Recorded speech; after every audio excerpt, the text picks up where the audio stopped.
365 эвдрээгүй ирээдүйг бүтээе.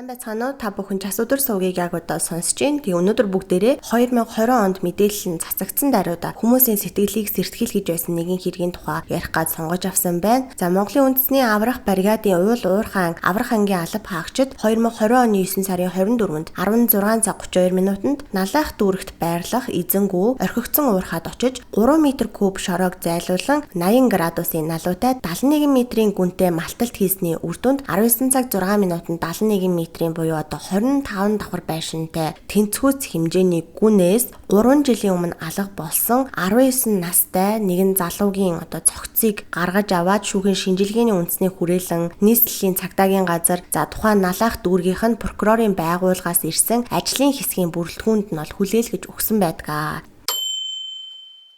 За өнөөдрийн хэрэг рүүгээ орохоос өмнө нэгэн чухал уриалгыг та бүхэндээ хүргэмээр байна. Одоо цагдаагийн ерөнхий газар болон Монголиа хамтраад 365 эвдрээгүй ирээдүг бүтээ гэдэг аяныг улс орон даяар хэрэгжүүлж эхлэдэг байгаа юм байна. Судалгаанаас харахад цахим дээрлэхэнлэлтэнд өртсөн хүүхдүүд сэтгэл санааны төвшөлтөнд ороод айдастай болоод өөртөө итгэх итгэлээ алдаад зогсохгүй сурлагын муудаад нийгмээс тусгаарлагдах зэрэг маш их сөрөг дагавартай тулгардаг юм байна. Гэтэл хамгийн харамсалтай нь хүүхдүүд маань насанд хүрэхчид биднийг ойлгохгүй байх гэж эмээсэндээ энэ асуудлаа хилэлгүй нууж ганцаараа шийдэх гэж оролддог нь нөхцөл байдлыг улам хүндрүүлдэг юм байна. Тийм болохоор бүгдээрээ захим орчин дох дээрлэхэлд дарамт шахалтыг хамтдаа зогсоож хамтдаа эвдрээгүй ирээдүг бүтээцгээе. 365 эвдрээгүй ирээдүйг бүтээе.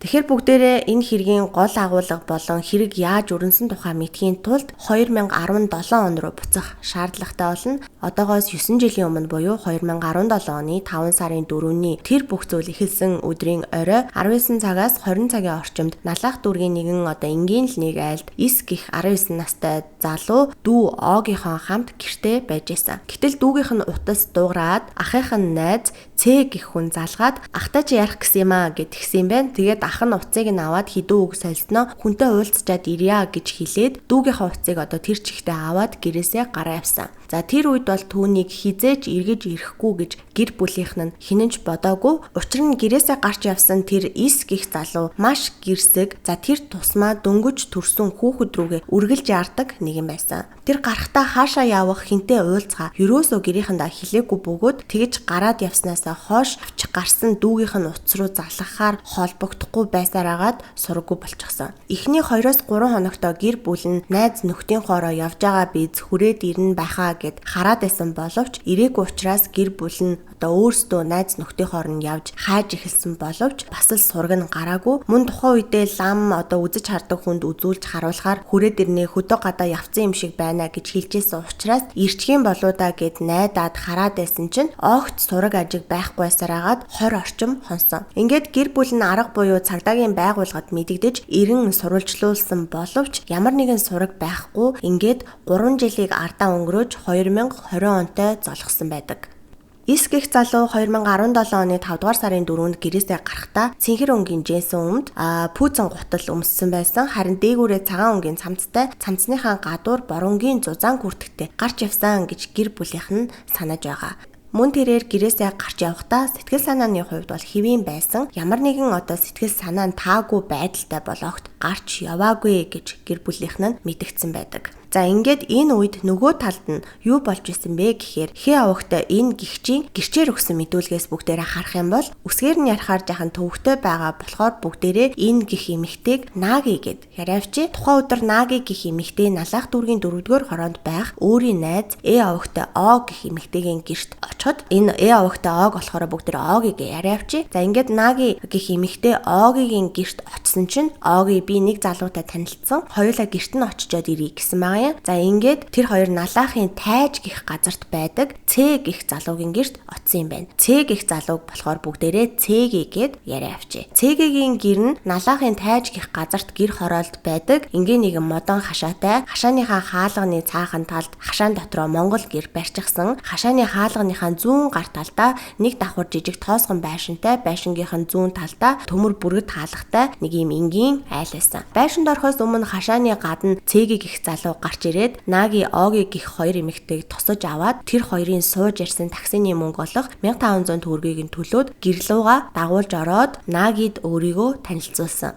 Тэднийг байшинд ороход гэрээсээ гараад сургаггүй алга болсон 19 настай залуу болох Ис гэртэн цай уугаад сууж исэн. Тэгэхээр энэ Цэги гих хүн болохоор хамгийн анх дурддагчижсэн Исийг хүрээ дээрээ гэд дуудсан тэр залуу юм байна. За ингээд тэр дөрөв хүзэр тоглоод байж байтал удалгүй дахиад нэг залуу орж ирсэн. Тэр залуу орж ирэхдээ 1 шил 0.75 литрийн арх, 2.5 литрийн савлгаатай 1 лаз пив авчирсан юм байна. За энэ үед бол гэрээ эзэн Цэги зуухан дээрээ одоо адууны гиз мах чансан, мах чанжаа хооронд хүзэр тоглонгоо арх пивэ ууж байгаад эднэр бүгдээрээ 21 цагийн орчимд унтаж амархаар болсон. Тэгээд тэд унтаж амарцгаая гээд гэрээ эзэн Цэги болон одоо Цэгитэй танилцаад уулзаж байгаа гэх эмэгтэй Оги хоёр бол хамт унтсан. За хажуугаар нь болохоор Ис буюу алга болсон залуугийн хажуугаар Наги гэх эмэгтэй, тэгээд нөгөө нэг сүулт арх авч орж ирсэн П гэх залуу ингээд унтцгаасан юм байна. За Наги гэх эмэгтэйгийн ярьж байгаагаар алга болсон залуу Ис тэр эмэгтэйг унтаж байхад нь биеийг нь илээд хоёулаа унтах уу гэж асуусан. Тэгсэн чинь Наги бол үгүй гэд ууралсан чинь гэрээ эзэн Цэги босч ирээд Нагиг өмөрөөд Истээ маргалдаж эхэлсэн. Ис эхлээд гэрээ эзэн Цэгийг нүүрлүүн гараараа нэг удаа зогсон. Цэги зөрүүлээд нүүрлүүн зогсон байгаа юм. Тэгээд тэд нар зодолтоод байшингаас гараад явсан гэж Наги гэх эмэгтэй бол ярьж байгаа.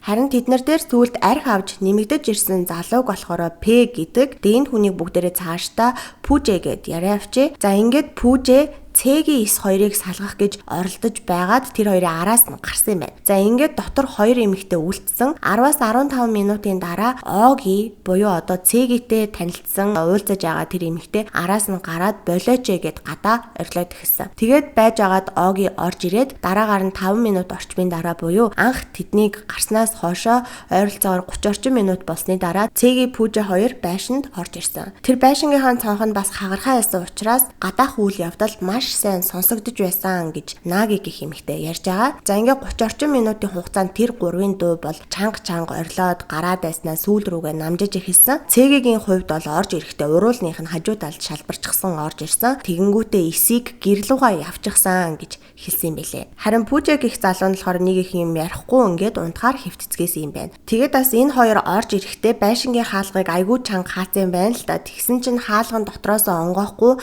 Наги Оги гэх хоёр эмэгтэйг одоо харьяа явъя гэсэн чинь гаргахгүй байсан юм байна. Ингээд унтаж амарцгаагаад өглөө Цэги хоёр охиныг байшингаас яг өөрөө дагуулж гаргаад шууд хашааны хаалга руу хөргөж өгсөн байдаг. За тэр үед нь бол Наги гэх эмэгтэй би 0 ороод би засчаад ядаж явъя гэд тэгээд 0 орсон. За түүний анзаарч харснаар өчигдөр орой орж ирэхэд хашаан дотор нь байсан гэр цоочтой байсан бол өглөө нь харахад цоожгүй болчихсон байсан гэсэн байна. За ингээд саяны Наги гэх эмэгтэйгийн ярьсан зүйлсээс харах юм бол энэ гурван залууг гадаа гараад зодтолдож байхад артаас нь Оги гэх эмэгтэй бас гарсан гэж яригдж байгаа. Тэгэхээр Огигийн ярьсан зүйлтэй бүгдээрээ танилцъя. За энэ Оги хэлэхдээ болохоор би хөвтөж байгаад нэлээд муудсан учраас бөөлжгөр байшингаас гараад хашааны хаалга орчим очоод бөөлжөөд нэлээд утсан. Бөөлжөж сууж байсан чинь Цэги Пүжэ болон Ис 3 ирээд тэр 3 хоорондоо маргалдаад Цэги Ис 2 зодолдоод Цэги Исийн дээр нь гараад зодоод байсан. Хажуунаас нь Пүжэ өвшөглөөд байсан. Би салгах гэсэн чинь Цэги намайг чамд ямар хамаатай юм бэ зайлаач гэсэн. Тэгээ байшин руу би орсон. Тэгээ би өөрийн найз Нагиг явъя гэд байж байсан чинь Цэги Пүжэ хоёр хамт орж ирсэн. Бит хоёр харъя гэсэн чинь байшингийн хаалганд түлхээд онгоохгүй байхаар нь цонхоор нь гарах гэтэл Цэги болиулаад хоноод яв гэд тэндээ бит хоёр хонсон. Тухайн үед бит таваас өөр хүн байгаагүй. Би хэрүүл маргаан юунаас болсныг сайн мэдэхгүй байна. Ямар ч байсан гадаа гараад тэр гурав зодолдоод байсан. Цэги Исийг шанаадж зохиж газар унгаасан. Исийг унсан байхад нь Пүжэ бас хажуу хажуунаас нь өшөглөж байсан. Цээги харин эсийн дээр нь гарчихсан.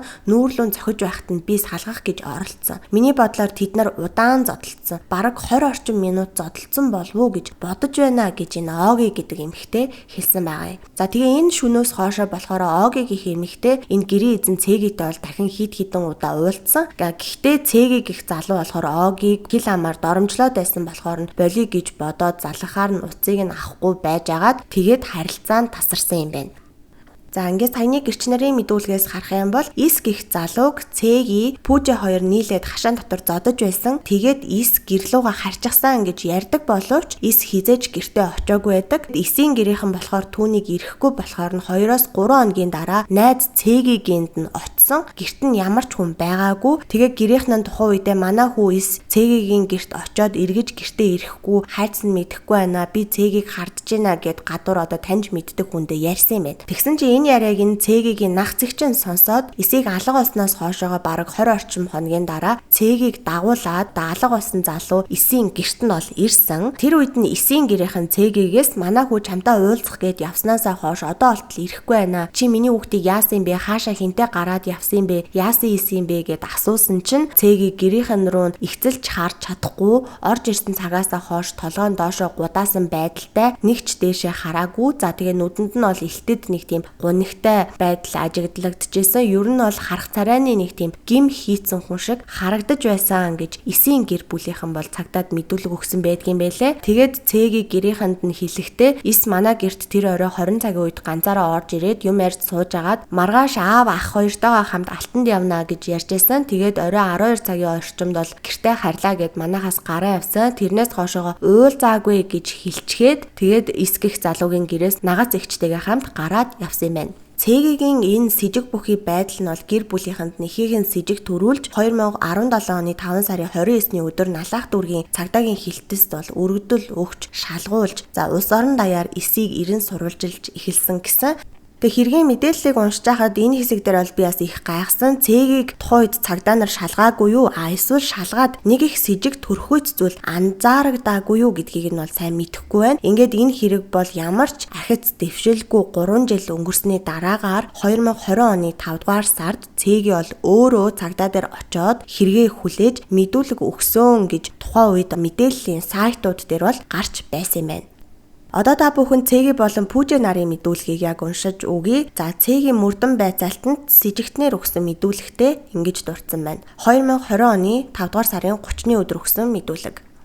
Би хэсэг зүүрмэглээд байж байтал түжигнээд байхаар нь сэртэл Пүүжэ Исийг газар унгаагаад өөрөө биеэрээ 2 гуйн дээр нь дараад суучихсан. Аль гараараа гэдгийг нь санахгүй байна. Нэг гараараа нүүрлүүн хид хідэн удаа зохиод үснээс нь нэг гараараа зулгаагаад дагзаар нь шал мөргүүлээд байсан. Тухайн үед Исийн хамарнаас нь багахан цус гарчихсан байхаар нь би Пүүжэгийн урдуур нь ороод Исийг зодхойг нь болиулаад салгасан. Зодтолтгой болчихсон байсан. Пүүжэ удалгүй Исийг гарыг гэж хэлтэл Ис дагаад гарчихсан. Тэгээд би тэр хоёрын араас 5-аас 10 орчим минутын дараа гарахад Пүүжэ дахиад Исийн дээр нь гарчихсан. Исийн цамцыг нэг гараараа боогоод ахаар нь би Пүүжэг бойл гэж хэлээд хажуунаас нь ороод түлхээд дийлээгүй. Пүүжэ Исийг тухайн үед 5-аас 10 орчим минут бараг боосон байх. Тэгэж яагаад Пүүжэ Исийг үгчглээ гэд босоод ирсэн. Тухайн үед нь би цагдаа дуудъя гэсэн боловч миний гар утас цэнэггүй байсан болохоор цагдаа дуудаж чадаагүй. Төд өдөлгүй Пүүжэ бит хоёр Исийг манай байшин руу өргөж оруулаад гэрт байдаг ширдэг дээр хөвтүүлээд Пүүжэ бит хоёр хоёулаа ээлжлээд Исийн зүрхийг нь цохилж байна уу гэж цээжин дээр нь дарж үзэхэд зүрхэн цохилохгүй ахаар нь нас орсон байна гэдгийг нь мэдсэн. Тэгээ бит хоёр хоорондоо юм яриаггүй Исийг нас бараагүй байлгүй дээ гэж бодоод унтчихсан. Маргааш нь Пүүжэ бит хоёр 7-оос 8 цагийн үед сэрэхэд Ис сэрэхгүй би энэ хөшчихсөн хүүтэн болчихсон байсан. Исийн цогцыг яах вэ гэхэд Пүүжэ тодорхой юм хэлж чадахгүй байхаар нь би уурхаа нүхэнд хийх үү гэхэд Пүүжэ зөвшөөрөөд бит хоёр тэр хаваар уурхаа нүхнүүд үзэж гадна талд нь тоног төхөөрөмж байхгүй эзэнгүү бололтой нэг уурхаа нүхийг сонгоод орой цогцоо ачиж ирэхээр болоод буцаад манай гэр рүү явцгаасан. Тэгээ манай гэрт очоод харанхуй болохыг хүлээгээд харанхуй болгоод Пүүжэгийн өмнөх өдөр нь эрэхтэй унаж ирсэн мотоциклийг Пүүжэ жолоодоод Исийн цогцыг дундаа сундлаад би араас нь бариад амьд хүн явж байгаа юм шиг сундлаад өдөр сонгосон нүхэн дээр очиж цогцыг нь уурхаан гүн рүү гулгуултал юм хум тээглээгүй шууд гулгаад явчихсан. Уг уурхаан ам нь босоо биш, гэхдээ их огцом налуу ам байсан тул уртаараа шууд л гулгачихсан. Тэгээ бид хоёр удалгүй шууд манай гэр рүү очиод хэсэг байжгаад Пүүжэ гэр руугаа явчихсан. Тухайн үед Пүүжэ бид хоёр айж сандраад цагдаагийн байгууллагад мэдэгдээгүй. Бид хоёр тухайн үед эст ямар нэгэн анхан шатны тусламж үзүүлээгүй. Мөн эмнэлэгт мэдэгдээгүй гэж хэлсэн байна. За тэгээ энэ мэдүүлгээс бүгдээрээ харах юм бол нөгөө хоёр охины ярьснаас шал өөр юм ярьсан байгаад цэгийн өөрөө биш Пүүжэ болохоор эсийг анх зохиж эхэлсэн. Пүүжэ эсэн дээр гарчаад боогоод байсан. За тэгээ цогцыг нь байшинд оруулсан энтер гээд нөгөө хоёр охины мэдүүлгээс шал өөр зөрүүтэй байж байгаа юм. Тэгсэн чинь цагдаагийнхан маргааш нь Пүүжэг сэжигтнээр татаад мэдүүлэг авсан чинь дараах зүйлсийг ярьсан байна. Одоо Пүүжэгийн мэдүүлэгтэй танилцъя. Пүүжэ хэлэхдээ би архиуж байгаа тасарчихсан, өглөө нь сэрсэн. Өглөө намайг сэрхэд би цэгээтэй хамт газраар дэвссэн гутсан дээр хөвтөж байсан. Харин эс бит хоёрын хүл хавцаа унтаж байгаа маягтай хөвтөж байсан. Тэгэхэд би эсийг унтаж байна гэж харсан. Намайг сэрхэд цэгийг сэрүүн хөвтөж байхаар нь би цээгээд эсийг сэрээгээч гэсэн чинь цээгээ чи өчтөр орой наадхаа алаад хайчихсан байхаа гэхээр нь юу яриад байгаа юм бэ гэд очоод эсийг үзтэл би нь хөрчгсөн байсан. Тэгээд цээгээ чи наадхаа алчихсан өчигдөр дамжилж оруулснаас санаж гинөө гэхээр нь би цээгийн уцыг аваад цагдаа дуудах гэтэл цээгээ байжээ одоо чи бит хоёрыг цагдаа ирвэл хорчхон штэ манай ихч уурхан либотог хураагаад өг гэд дуудаад байна гэхээр нь би цагдаа дуудахаа болоод цогцыг бит хоёр байшинд гаднаас нь түгжээд налах дүүргийн 3 дугаар хороонд байх цээгийн ихчийн уурхаа дээр очоод либотог янзлах гэд уурхаа дээр нь очсон. Тэнд очиход цээгийн ихч нь бит хоёрыг харснаа та хоёр ямар сонин царайтай болцсон бэ гэхээр нь би харин шартаадаа гэж хэлээд өнгөрөөсөн. Тэгээ бид хоёр уурхаа дээр өдрийн 15-аас 16 цаг хүртэл ажилласан. Тэндээс буцах замдаа цээгийн бит хоёр одоо яах вэ, ийх вэ гэд ярилцаад би цагдаад хэлье гэтэл цээгийн яах юм бэ эхнэр чинь төрөх гэж байхад хоёулаа хоригдчихон штэ гэд эсийн цогцыг нуухаар олсон. Тэгээ цээгийн гэрт очоод гадаа харанхуй болохыг хүлээж агаад Даюун маркийн мотоциклтай уурхаа руу явсан. Тухайн үед би мотоциклоо жолоодоод эсийн цогцыг дундаа хийгээд хамгийн ард нь цээгээ суугаад цогцоо бариад зүгээр хүмүүс сундалдаад явж байгаа байдалтай явцгаасан. Тэгээ явж байгаа замдаа таарсан уурхаан эзэнгүү налуу ам байхтай тааралдаад тэндээ зогсоод эсийн цогцыг хоёр талаас нь барьж агаад уурхаан нөхрөө гулгуулад хийчихсэн. Цогц нь уурхаан нөхөр доошоо гулгаад дуугараад нилээдгүй явсан. Уурхаан ам руу хийхээс өмнө эсийн бийд байсан гар утсыг нь би авчихсан. Тэндээсээ бид хоёр шууд манай нах захын тухайн үедээ эзгүй байсан хашаанд мотоциклоо оруулж тавьчихад өөрсдөө алхаад цээгийн тэнд очоод гудамжнаас нь салаад би Улаанбаатар хотод байх гэрлүүгээ яваад цээгийн гэрлүүгээ явлаа гэд салцгаасан. Тухайн үед цээгээ надад хэрвээ цагдаа шалгавал би чамайг огт байгаагүй гэд хэлчихнэ гэхээр нь би зөвшөөрсөн. Бас чи наад гар утсаа хаяарай гэж цээгийн надад хэлсэн. Тэгээд би гэрлүүгээ явж байх замдаа Улаанбаатар хот ороод 13 дугаар хорооллын автобусны буудлын дээр очоод гар утсаа замдаа газар хаячихсан. Тэрнээс хойш 1 жил гаруй хугацааны дараа цээгийн над руу уцаар яриад юу байна гэхээр нь би юмгүй дээ гэд хариултал цагдаа дээр очиж уулзсан. Тэгтээ чамайг байхгүй гэд хэлчлээ. Өөр онц юм яриаггүй шүү гэж цээгийн надад хэлж байсан. Тэрнээс хойш удалгүй цээгийн манай гэрт ирээд нэг хончхоод явсан. Тухайн цээгийн намайг гэрээс дуудаж гаргаад би одоо жоохон айгаад байна гэхээр нь би цагдаа дээр очихгүй гэтэл за яах вэ байж л бай гэд өөр юм яриаггүй дахиж энэ талаар бид нар хоорондоо яриаггүй. Тухайд имлэг цагдаад баригдчих нь гээд л мэдэгдээгүй. Намайг ухаан ороход эс аль хэдийн нас барчихсан байсан тул имлэгт мэдэгдээгүй. Уг нь би цагдаад хэлье гэтэл цээгээ чи алчихсан. Бид хоёрыг хорчихно гэд байхаар нь цагдаад хэлээгүй юм. Талигаач эс намайг өглөөс ирэхэд нас барчихсан байсан. Цээгийн намайг алчихсан гэж хэлсэн. Би тасарчихсан байсан учраас би алчихсан юм байна даа л гэж бодсон. Тэгээд цагдаа дуудыг гэтэл цээгийг хэрэггүй гэж ятгаад болиулчихсан юм. Бид хоёр хинэн ч энэ хэргийн талаар огт өөр хүнд хэлж байгаагүй. Талигаач эсийг тухайн үед ямар хувцастай явж байсныг нь огт санахгүй байна. Хувцсыг нь бит хоёр өөрчилж сольж байгаагүй. Яг тэр үед өмсөж явсан хувцастай нь уурхаан гүн рүү хийчихсэн. Талигаач эсийн цогцыг хийсэн уурхаан ам руу миний хувьд дахиж нэг ч удаа очиж байгаагүй. Цээгийг очиж байсан эсгийг нь бол мэдэхгүй байна. Гэхдээ би талигаач эсийн гар утсыг нь авчихсан. Тухайн үедээ яах гэж авснаа мэдэхгүй байна. Цээгийг хаяараа гэхээр хайчихсан. За өглөөс ирэхэд эс унтаж байгаа хүн шиг харагдсан. Бидний ил харагдах ямар нэгэн гэмтэл байгаагүй. Ямар нэгэн цус нүж болсон зүйл харагдаагүй. Харин өмсөж явсан хувцас нь нэг талдаа шороо болчихсон байсан. Цээгийн надад хэлэхдээ намайг эсийг боогод байсан гэж тухайн үедээ хэлэхээр нь би тэгээд чи салгахгүй яасан бэ гэсэн чинь цээгийг би зөндөө уучихсан байсан гэсэн. За нэг ийм мэдүүлгийг бол Пүүжэ гэх залуу өгсөн байна. За ингээд энэ хэрэг бол 3 жилийн дараа буюу 2020 оны 5 дугаар сард шалгагдаж эхэлсэн байдаг. За улмаар үндэсний аврах бригадын уул уурхайн аврах ангийн алба хаагчид Цэгийн Пүүжэ хоёрын заасан газарт 16 цаг 32 минутанд очоод 3 м куб шороог зайлуулад 71 м-ийн гүнтэй малтлаг хийгээд амь хохирогч эсийн цогцыг тухайн өдөртөө 19 цаг 6 минутанд гаргаад шүүхийн шинжилгээний газарт бол хариуцуулан шилжүүлэн өгсөн байдаг. Шүүх эмнэлгийн шинжээч Гамболд Эрдэнэ болоор Цэцэгмаа нарын 2020 оны 10 дугаар сарын 9-ний өдөр гаргасан 2013 дугаартай дүгнэлтээс харах юм бол талигач эсийн цогцсноос толгой, хүзүүн дээд хэсэг, цээжний зүүн болон хажуугийн хэсгүүд хөвлийн баруун доод хэсгийн зөөлөн идэнэ. За тэгээд эрүү хоёр гарынх нь сарвууны зөөлөн ид яс нь бол бүхэлдээ байхгүй болчихсон байсан. За бусад хэсэг нь бол бүтэн байна гэж энэ дүгнэлтэн дээр бичсэн байна. Мөн цогцсны хожуугийн өөрчлөлтөөс шалтгаалаад дээрх хэсгүүд нь үгүй болсон байх боломжтой юм байна. Харин нас барсан шалтгаан нь гэмтлийн улмаас нас барсан байх боломжтой гэж үзсэн. За учир нь талигаачийн духны яс нь баруун хэсэгтээ цөмөрцөн, зулаа болон баруун чамархаа яс нь бас олон газараа хилтерхий үүсгэсэн хуралтай тархиндаа цус хурсан болохыг нь тогтоосон юм байна. Талигаачийн нас барсан хугацааг наривчлан тогтоох боломжгүй болчихсон байсан. За тэгээд дээрээс нь нүүр царайг нь бас одоо таних боломжгүй болцсон учраас хувцас болон биетэн насны эд зүйлс дээр нь үндэслээд эсийн цогцос мөн болохыг одоо гэр бүл нь таньж чадсан юм байна. Цогцос олдохдоо цагаан шаргал өнгийн ноосон цамцтай, хөх жинсэн өмдтэй, хөх өнгийн тилээтэй, хар өнгийн ноосон өмд, хөх өнгийн дотоочтой, хөх өнгийн өрөөсөн пүүцтэй, хар өнгийн оймстой байсан. За хохирогчийн өмсөж байсан хар өнгийн хүрэн болон бор өнгийн цамцан дээр нь татаж чангаах хүчний үйлчлэлээр гарсан ханзралтууд бол илэрсэн гэсэн байна.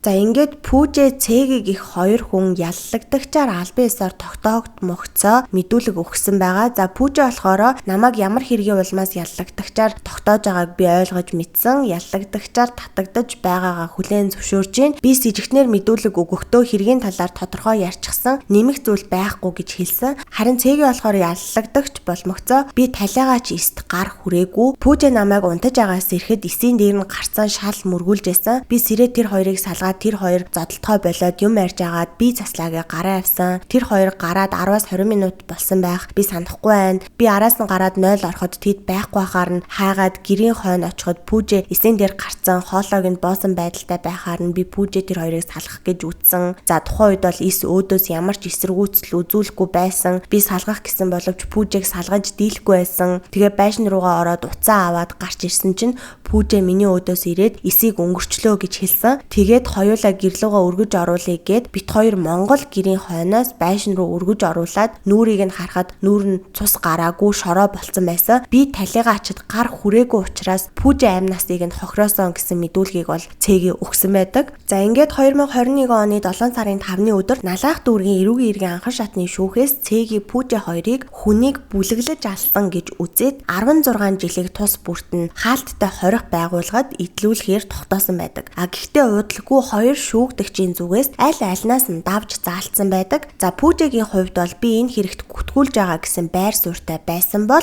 Цэгийн болохоор шийтгэх тогтоолыг эс зөвшөөрж ийн. За энэ хэргийг би үйлдээгүй хэрэг хийсэн хүнийг харсан гэдгээ мөрдөн байцаалтын болон анхан шатны шүүхэд хэлсэн боловч шүүх бүрэлдэхүүн анхаарч үзээгүй. За Огийн Наги гих хоёр гэрчгээд байгаа эмэгтэй бидэнтэй хамт хоноогүй. Тухайн оройноо 21-ээс 22 цагийн орчимд машинтай хүн ирээд тэр хоёрыг аваа явсан. Гэтэл эдгээр явсан хүмүүс ямар учир шалтгааны улмаас бидэнтэй хамт хонсон, зодтолж байгааг нь харсан, цонхоор гарч явсан, байшингийнхэн цонх хагарсан, цоож нь эвдэрсэн байсан гэх зэрэгээр худал мэдүүлэг өгөөд тэгээд тус хэрэгт одоо намайг гүтгээд гүжирдэж байгааг ойлгохгүй байна. Хэргийн материалаас үзэхэд би анханасаа босон зүйлийг ярьсан байхад Пүүжэ болохоор хэргийн талаар огт ярихгүй, санахгүй байна гэж яриад байдгаа гэж ийм одоо давж заалт гомдлыг бол давзаалдах шатны шүүхэд өгсөн байдаг. Харин прокурор талаас болохоор энэ Наги Оги гэх хоёр эмэгтэйг эднийд хонсон гэдгийг нь баталж байгаа. За тэгээ юугаар баталж байгаа вэ гэхээр Нагигийн мэдүүлэг дээр дурддагдчихсэн. Өчигдөр оройн нь Монгол гэр цоожтой байсан бол өглөө босоод 0 ороход Монгол гэр онгорхой цоожгүй болсон байсан гэж ярьжсэн. Тэгвэл тэр Монгол гэрийн эзэн буюу цогт Бадамж ав гэдэг хүний мэдүүлгээр энэ хоёр эмэгтэй эднийд хонсон гэдг нь батлагдж байгаа гэж байгаа юм байна. За энэ хүн нь болохоор Цэгийн өөрийнх нь хамаатан болон төрөл садангийн холбоотой хүн бөгөөд цогт бадамж ав гэх хүн гэрчээр мэдүүлэг өгөхдөө 2017 оны 5 дугаар сарын эхээр алтанд явхаар өглөө гэрээсээ гарахад манай 0 руу нэг эмэгтэй хүн бие засгаар орж исэн гэж мэдүүлсэн байдаг. За энэ нь болохоор тухайн хоёр эмэгтэйг тэдний тонсон нь үнэн гэж үзэж байгаа гэж прокурор талаас ярьж байгаа юм байна. За ингээд бусад нотлох баримтуудыг дурдаад давзаалдах шатны шүүх бол ялын хэмжээг нь хэвээр нь үлдээсэн байдаг. Гэхдээ Цэгийн зүгээс цаашлаад улсын дээд шүүхэд бас гомдол гаргасан. Цэгийн өөрийнхөө үйлдэлийг дээд шүүхэд тайлбарлахдаа хүн амны хэрэгт хамтран оролцоогүй харин хэргийг нуун далдалсан. Тэр нь бол үнэн гэж тайлбарладаг. Тухайлах юм бол хохирогч эстэй ямар нэгэн хувийн үс хонзонгүй сайн харилцаатай байсан. Аминд нь хүрэх үйлдэл бол би хийгээгүй. Хэрэг гарсны дараа пүүжигийн ятгалганд ороод айж сандарснаасаа болоод цогцыг нь уурхан ам руу зөөвөрлөж нуусан гэдгээ хүлээн зөвшөөрдөг. Мөн гэмтлийн улмаас хүнд байдалд байсан хохирогчид эмнэлгийн тусламж дуудаагүй цагдаад мэдэгдээгүй үйлдэлтэй гимшиж байгаагаа улсын дээд шүүхэд бол илэрхийлсэн байдаг юм байна. Харин Цэгийн өмгөөлөгч Наран Туяан мөрдөн байцаалт олон шүүхийн шатанд дараах дутагдлууд гарсан гэж үзсэн байдаг. За өмгөөлөгчийн ярьж байгаагаар бол гэрчийн мэдүүлгүүд бол зөрүүтэй гэж үздэг. Хэргийн газар байсан гэрч Огийн Наагийн нарын мэдүүлэг бол тогтворгүй, шүүх хурал дээр бол зөрүүтэй ярьсан гэж үздэг юм байна. Тухайн үед бас Ану гэх нэртэй 3 дахь эмэгтэй байсан гэж шүүгдэгч нар бас мэдүүлсэн байдаг ч гэсэн тэр хүнийг нь бол шүүхээс болон мөрдөн байцаалтын явцад олж тогтоож мэдүүлэг аваагүй гэж өмгөөлөгч нь ярьж байгаа. За шинжээчийн дүгнэлтээр гарсан гавлын ясны цөмөрсөн гэмтлийг хэн учруулсныг бас нарийн тогтоогоогүй. Цэгийн анхны мэдүүлгээр пүүжэ хохирогчийг үстэж дагзаар нь шал мөргүүлж байсан нь үхэлд хүргэх гэмтэл байсан байх магадлалтай гэж Цэгийн өмгөөлөгч нь үздэг юм байна. Шүүх зөвхөн яллах талыг нотлох баримт барьж бүлгэлсэн гэж үзсэн нь үндслэлгүй гэж маргасан байдаг. За ингээд энэ хэрэг өөрөө ч илрэхгүй 3 жил өнгөрсөн. Шүүх ажиллагаан ч гэсэн 2-3 жил үргэлжилсэний эцэст улсын дээд шүүхээс шүүгдэгч нарын бие рүүгээ буруугаар чихж байгаа тэр тактикийг нь бус хэргийн газарт байсан гэрчүүдийн мэдүүлэг болон шинжлэх ухааны үндэслэлтэй шинжээчийн дүгнэлтийг бол илүү зөв үнэн бодтой гэж үзээд Цэгийн пүүжэ хоёрыг нэгдмэл санаатаагаар хүний амь насыг бүлэглэн хөнөөсөн гэж үзсэн учраас 16 жилийн ялыг нь хэвээр нь үлдээсэн байдаг. Цэгийн пүүжэгийн хоёр этгээд хинэн нэхэлж зогсон бэ, хинэн одоо хохирогчийг алсан бэ гэдэг дээр дандаа бие биен рүүгээ бурууг өгч бич буруугүй Цэгийн жингсэн пүүжэгийн ятгалганд орсон, Цэгийн ятгалганд орсон гих мэтчлэн нэг нэгэн рүүгээ бурууг чихдэг боловч яг талигаачийг одоо алаад гэртээ хонуулаад тэгээ бүр 3 хүн сундалтаад явж байгаа юм шиг хээв нэг мотоциклэн дээр дүүрч яваад уурхаан гүн рүү шидэхтэй бол үнэхээр эв нэгдэлтэй байсан гэдг нь бол харагдаж байлаа. Мөн шүүх шийдвэр баримтууд мэдүүлгүүд бидэнд нэг зүйлийг тод харууллаа. Тухайн шөнө налаахад тэр байшинд хинэн ч хохирогчийг өмгөөлөөгүй, хинэн ч эмнэлэг дуудаагүй, хинэн ч цагдаад мэдээгүй. Ингээд бүхэл бүтэн 3 жилийн турш 19 настай залуу хүүтэн уурхаан ёроолд сургаггүй алга болсон гэх нэр зүүж хэвтгэд тэд нар хажууд нь юу ч болоогүй юм шиг амьдраад зарим нэг нь бол бүр эхнэрийгээ төрхийг хүлээгээд суужсэн гэхээр дотор арзаалагмаар эвгүй санагдаж байлаа. Харин сонсож байгаа та бүхэн энэ хэргийн тухай ямар бодолтой байгаагаа доор комент хэсэгт бичиж үлдээгээрэй. Дугаараа ихэнд дурдсанчлан өнөөдрийн дугаар маань цагдаагийн ерөнхий газар болон ийм Монголиагийн хамтран хэрэгжүүлж буй 365 эвдрээгүй ирээдүг бүтээн аянтай хамтран ажиллалаа. За цагдаагийн байгууллагад бүртгэгдсэн мэдээллээс үзэхэд захим орчинтой холбоотой хүүхдийн эсрэг гэмт хэрэг болон зөрчлийн эзлэх хувь жилээс жилд өсөх хандлагатай байгаа бөгөөд үе тэнгийн дээрлэхэлтийн ихэнх тохиолдол нь олон нийтийн сүлжээ чат группүүд болон мессенжер гэх мэтчлэн захим орчинд үйлдэгдэж байгаа. Энийг өөрөөр хэлэх юм бол боловсролын байгууллагын орчинд бүртгэгдсэн дээрлэхэлтийн бүр 41.4% захим орчинтой хавсарсан хэлбэртэй байгаа юм байна. Тийм болохоор бүгдээрээ хамтдаа эвдрээгүй ирээдүг бүтээцгээе. За тийм өнөөдрийн дугаарыг энэ хүртэл сонссон танд баярлалаа. Тунуудахгүй дараагийн дугаараар бүгдээрээ эргээд уулзъя. Түр баяртай.